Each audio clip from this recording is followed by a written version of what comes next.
Sebagaimana yang kita maklum bahwa Nabi Hud alaihi salam adalah salah seorang nabi yang memiliki kesabaran yang cukup besar, dan beliau termasuk salah seorang dari 25 nabi yang Al-Quran banyak mengkisahkan perjuangan dakwah beliau. Nabi Hud merupakan salah satu cucu atau cicit dari Nabi Adam alaihi salam, yaitu Nabi Hud bin Abdullah bin Rimah bin Jawis bin Ad bin Aus bin Adam. Jadi masih keturunan dari Nabi Adam alaihi salam. Oleh Allah Subhanahu wa taala, Nabi Hud ini diutus untuk satu kaum yang namanya kaum Ad. Kita tahu kaum Ad ini termasuk kaum yang banyak disebutkan oleh ayat-ayat Al-Quran. Kaum yang Allah hancur leburkan karena mereka begitu menentang dan membangkang akan ajakan nabinya, Nabi Hud alaihi salam. Di kaum Ad ini satu kaum yang menempati tempat atau wilayah yang disebut Al-Ahqaf. Al-Ahqaf ini tempat antara Hadramaut dengan Yaman ya. Jadi satu tempat yang banyak bukit-bukit pasir ya, dipenuhi pasir ya, Al-Ahqaf ini. Nah, ini tempat kampung dari kaum Ad. Allah Subhanahu wa taala memberikan banyak kelebihan kepada kaum Ad sebetulnya ya. Mereka termasuk kaum yang cerdas, kaum yang pintar, kaum yang intelek, memiliki peradaban tinggi. Ini terbukti dari mereka bisa membuat bangunan yang megah, bisa membuat istana yang megah, walaupun tanpa alat yang canggih model sekarang ini. Kalau kita sekarang ini membuat gedung, saya kira mudah, banyak ditopang oleh alat yang canggih. Tapi kaum Ad, kaum yang zaman dahulu belum pernah ada alat canggih zaman sekarang ini. Tapi mereka dengan kecerdasannya bisa mampu membuat gedung-gedung yang tinggi. Akan tetapi kelebihan yang Allah berikan ini justru menyebabkan kaum Ad ini sombong. Sombong luar biasa. Merasa mereka paling pintar dan mereka punya kekuatan yang lebih dibanding kaum-kaum yang lain. Sehingga congkak dan sombongnya kaum Ad ini menyebabkan mereka banyak menaklukkan ya, menjajah wilayah-wilayah orang lain. Dijajah, ditaklukkan sehingga kaum Ad ini punya wilayah yang luas. Ini salah satu kelebihan yang Allah berikan kepada kaum Ad. Nah, kesombongan yang dimiliki kaum Ad inilah yang menyebabkan kaum Ad ini sudah kelewatan. Bukan hanya itu, sesembahan mereka adalah berhala-berhala yang mereka pahat dengan sedemikian rupa, yang mereka anggap sebagai Tuhan. Jadi seluruh kaum Ad dari Al-Ahqaf itu hampir semuanya menyembah berhala. Sebab itulah Allah Subhanahu wa taala memerintahkan dan mengutus Nabi Hud alaihi salam untuk berdakwah, memberikan peringatan kepada kaum Ad. Ini bisa kita lihat dalam Al-Quran surat Hud ayat 53 sampai 57. Wa ila adin akhahum hudan, dan kata Allah, kami utus mereka kaum Ad saudara dari mereka Hudan, yakni Nabi Hud alaihi salam. Nah, ketika Nabi Hud diangkat menjadi Rasul, maka beliau menyampaikan misi dakwahnya, memperingatkan kaum Ad yang sudah kelewat batas. Tapi Nabi Hud mencari trik ya, mencari waktu, kesempatan yang tepat. Kapan saya bisa menyampaikan dakwah ini kepada mereka? Kapan saya bisa memberikan peringatan kepada mereka? Akhirnya saat itu pun terjadi. Jadi satu hari ketika kaum Ad sedang menyembah berhala yang menjadi sesembahan mereka sehari-hari, Nabi Hud kemudian mengumpulkan mereka kaum Ad di satu tempat yang luas, di samping-samping berhala yang telah mereka sembah. Qala, Nabi Hud kemudian menyampaikan dakwahnya. Ya qaumi ibudullaha ma lakum min ilahin ghairuh. Hai umatku, wahai kaumku, tinggalkan berhala-berhala ini, sembahlah Allah. Ma lakum min ilahin ghairuh, yang tidak ada Tuhan melainkan Dia Allah. Sembahlah Allah, Tuhan yang telah menciptakan kalian, bukan patung berhala ini. Tinggalkan patung-patung ini. Ini benda mati yang tidak akan bisa mampu mendengar apa yang kalian minta. In antum illa muftaru.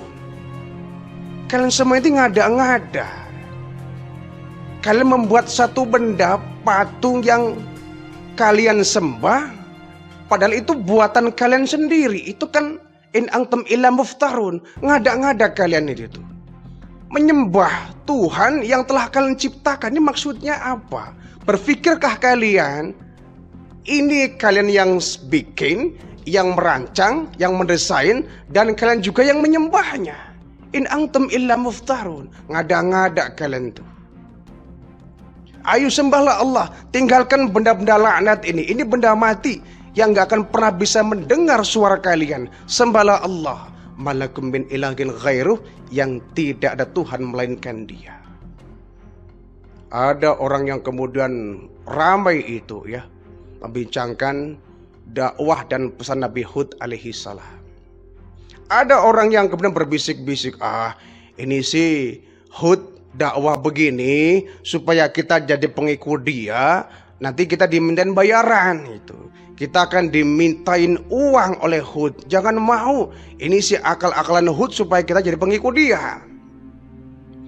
Nah, bisikan ini sampai juga ke telinga Nabi Hud alaihissalam. Dibantah oleh beliau. Ya qaumi, la as'alukum alaihi ajra. Wahai kaumku, sesungguhnya aku berdakwah seperti ini, mengajakkan untuk menyembah Allah, tidak sepeser uang pun saya nuntut dari kalian. Tidak sepeser uang pun saya minta dari kalian. In ajriya illa lalladzi fatarani. Yang akan menggajiku, yang membayarku, yang memberikan aku upah. Alladzi fatarani, dialah Allah yang telah menciptakan aku. Afala ta'qilun. Kenapa kalian gak berpikir, kalian gak berakal? Aku ikhlas mengajak kalian tuh demi mencapai ridha Allah. Hayo kita bertaubat kepada Allah. Tinggalkan sembahan ini. Berhala yang kalian sembah ini gak ada manfaatnya. Ini bukan Tuhan kalian. Tuhan kalian semua adalah Allah subhanahu wa ta'ala yang telah menciptakan kalian. Di dakwah seperti ini, mereka kemudian membantah. Yahudu majitana bibayinatin. Wahai Hud, kau ngomong apa? Kau ngomong tanpa adanya bukti. Kau ngaku sebagai rasul, kau ngaku sebagai nabi, mana buktinya? Wa man nahnu bitariki alihatina an kaulika. Jangan harap kami akan percaya dengan ucapanmu itu.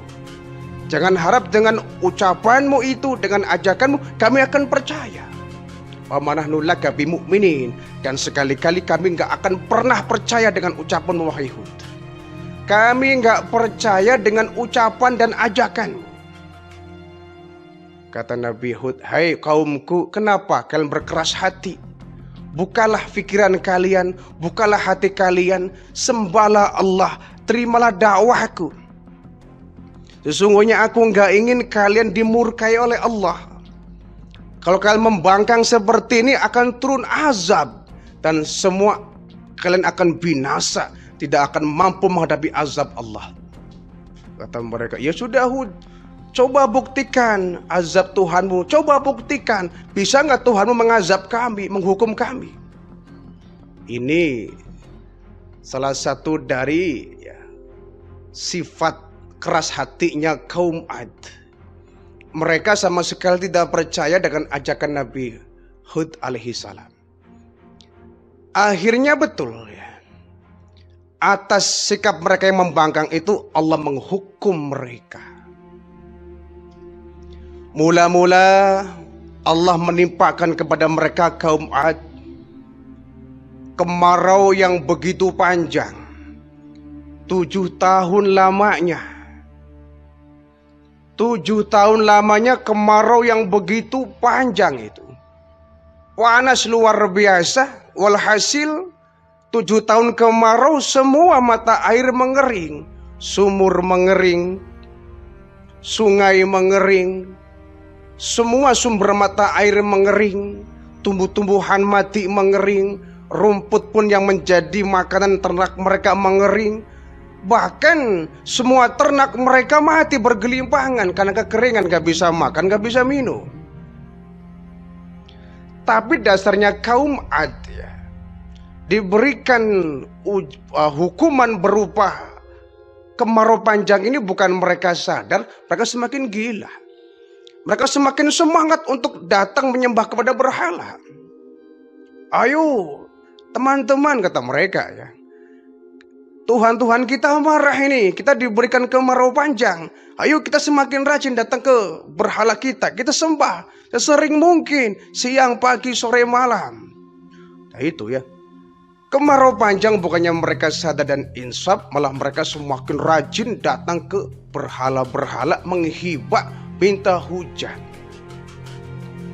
Nabi Hud ngelus dada, astagfirullahaladzim. Hanya Nabi Hud itu mengajak mereka, wa ya qaum istaghfiru rabbakum thumma tubu yursilis sama alaikum midrara. Wahai kaumku, mintalah ampun kepada Allah, thumma tubu, kemudian bertaubatlah kalian semua ya. Ini hukuman dari Allah. Kalian membangkang atas perintahku, gak mau ikut ajakanku, Allah murka kepada kalian, diberikan kalian kemarau panjang 7 tahun lamanya.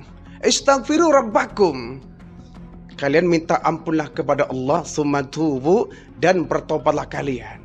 Yursilis samaa alaikum midrara, niscaya kalau kalian bertobat kepada Allah, Allah akan menurunkan hujan kepada kalian. Ini dakwah ini mirip dengan Nabi Nuh alaihissalam ya. Yursilis sama alaikum midrara, kalau bertobat kepada Allah, Allah akan memberikan hujan yang lebat. Tapi dasar mereka nggak mau beriman kepada Allah, diberikan azab yang begitu mengerikan, sampai mereka kelaparan ya, karena kebun mereka, ladang mereka, tanaman mereka mati kekeringan, mereka banyak yang kelaparan. 7 tahun lamanya. Akhirnya datanglah keputusan Allah Subhanahu wa ta'ala. Kata Nabi Hud, wahai Allah, nampaknya mereka kaum Ad sudah nggak mungkin beriman kepada engkau. 7 tahun lamanya engkau azab mereka, kau hukum mereka dengan kemarau panjang, tapi nggak mengubah keyakinan mereka. Kalau begitu ya Allah, sudah cukup lama aku berdakwah kepada mereka, azab mereka semuanya habis. Sebab kalau mereka memiliki anak, cucu, dan cicit, mereka akan seperti nenek moyangnya, akan durhaka kepada engkau ya Allah. Habiskan mereka semua, azab dengan sepedih-pedihnya. Nabi Hud ya, kesabaran yang memang sudah terlampau lama beliau menahan kesabaran itu. Atas munajat Nabi Hud alaihissalam, Allah pun menurunkan azab. Mula-mula Allah mendatangkan awan hitam ya. Ini dalam Al-Ahqaf ayat 24 ya. Allah mengirimkan 70.000 malaikat untuk menggiring awan, sehingga kondisi yang semula panas, terik, tiba-tiba mendung, gelap, dan gelap. Tentu ini bagi kaum Ad, mereka bergembira ya. Hadza aridun mumtiruna, kata mereka. Akhirnya kita akan dapat hujan lebat ini. Sekian lama 7 tahun kita dihantam dengan badai kemarau yang begitu menyengsarakan kita. Sekarang lihat, awan hitam di langit, pertanda akan turun hujan. Saatnya kita akan menikmati hujan yang lebat ini. Bal huwa mastajal tumbih, kata Allah. Padahal itu hujan yang nanti akan memberikan azab kepada mereka.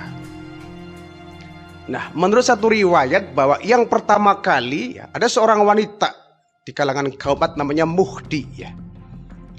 Perempuan tua. Dia lihat di langit itu ada beberapa rombongan laki-laki sedang menggiring awan dengan penuh kilat. Sampai Muhdi ini dia pingsan. Gila melihat ada orang di langit menggiring awan. Seorang laki-laki ya. Pingsan nih Muhdi ini. Begitu pingsan, dia siuman, dia sadar. Ada yang nanya, wahai Muhdi, kau pingsan ada apa? Wahai tuan-tuan, aku lihat di langit ada beberapa orang laki-laki menggiring awan. Aku begitu takut melihatnya. Yang dimaksud adalah malaikat ya. 70.000 malaikat Allah kerahkan semua untuk menggiring awan di atas bumi kaum Ad ini. Nah, setelah awan ini kemudian berkumpul ya, rihun fiha adzabun alim, Allah meniupkan angin kencang luar biasa. Angin kencang, badai yang menerbangkan debu-debu. Karena Al-Ahqaf ini daerah yang penuh dengan pasir, pasir semua tuh terhamburkan oleh angin tadi. Berhamburan di langit sehingga langit menjadi gelap ya, dengan adanya debu-debu yang berterbangan. Ini kaum Ad mulai panik ini ya. Ini sih bukan angin biasa ini. Ini angin yang diberikan oleh kekuatan lain. Ini mungkin ucapan Hud benar ya. Kita membangkang, ini angin biasa kok. Tenang, ada yang memberikan ya tanggapan begitu. Ini angin biasa kok. Tidak, ini angin luar biasa. Semakin gemuruh angin itu ya. Angin kencang, dahsyat. Sehingga dalam surat Al-Haqqah ayat 7 bahwa sakharha alaihim ya. Allah memberikan mereka angin yang kencang itu sab'a layalin sebanyak 7 malam. Wasamanati ayyam dan juga 8 hari. 7 malam 8 hari itu angin bertiup begitu kencang luar biasa ya. Tentu memang bukan angin yang biasa, tapi itu angin azab ya, yang diberikan Allah kepada kaum Ad. Husuman fatra kami fiha sur'a, sehingga dengan angin itulah orang kaum Ad bergelimpangan, mati luar biasa. Seperti pohon-pohon yang diangkat, yang tumbang karena rapuh. Jadi dengan angin itu ya sebelum Nabi Hud diajak untuk menyingkir ya. Ketika Nabi Hud menyingkir, Allah hantam kaum Ad ini dengan angin yang begitu kencang luar biasa. Dengan angin itulah semua kaum Ad itu berhamburan, diterbangkan oleh angin, dan mereka seperti pohon-pohon yang tumbang. Inilah azab kaum Ad akibat mereka membantah akan ajakan Nabi Hud alaihi